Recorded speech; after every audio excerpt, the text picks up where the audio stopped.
I'm Evan, head of engineering for RMSTATOR. Today we're going to show you how to install a key switch on a Can-Am Maverick. So this is our 2014 Maverick 1000R, and the process should be pretty similar on your ATV or the other side-by-sides. They all mount in the dash and are pretty similar key switches. So we're going to show you the process. We already have the interior taken apart to show some other videos on this thing. So we have the dash loose already, but you're going to need to get to it, obviously, to replace the key switch. The dash is accessible after you take off the console top and the sides of the console, and they're all attached with these plastic push pin attachments where you have to lift up the center pin and then lift up the bottom piece and the whole thing will come out. There's quite a few of them. So you have to go through all that to disassemble the interior, and then you can get to your dash panel right here. So Aaron, zoom in over here on the dash. I'm going to climb up here so I can show you a little better.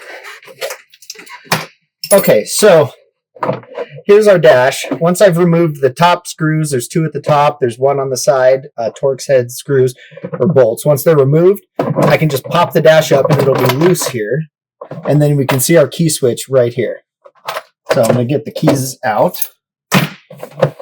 You need to remove the locking nut from the key switch, which just unscrews. You'll need to use a wrench or something to start it, but it's just a plastic nut. So you get it unscrewed and loose, and then you'll have the entire key switch assembly loose there in the dash. Okay, now, might fall out here as I move it.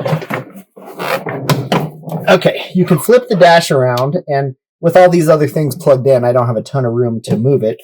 But since we removed the nut, the switch will just come right out. So we can set our dash aside, and then we'll be looking at our key switch. I've already unplugged this so I could show it easily. So here is the key switch. It just plugs in with a keyed connector, and you press down. I had to use a screwdriver to get it loose, pressing down right here on the locking tab, and then pull it out the back. And you'll see it has a leg, kind of an L shape on one end, and that makes it keyed. You cannot plug this in wrong. So there's our old key switch. Okay, so we'll set that out of the way. Gonna grab our new RMSTATOR key switch. Looks just like the original. So I'll go ahead and plug it in. And like I said, it's keyed connector. You just plug it right in. And we'll unscrew the plastic nut. And then look at the top of the switch, and you'll notice there's a little notch right there, or a little tab. That has to fit into a notch in the dash because that's what keeps it vertical or lined up the right way. So I'm going to grab the dash, move the key switch around a little bit until the tab lines up, put on the locking nut, screw it down, and I have some pliers right here. I'll just finish it with those. A little bit of a turn. It's plastic. Don't overdo it. Give it a little bit of a turn, and there you go. Then you're ready to put your dash back together, and you have your new key switch installed.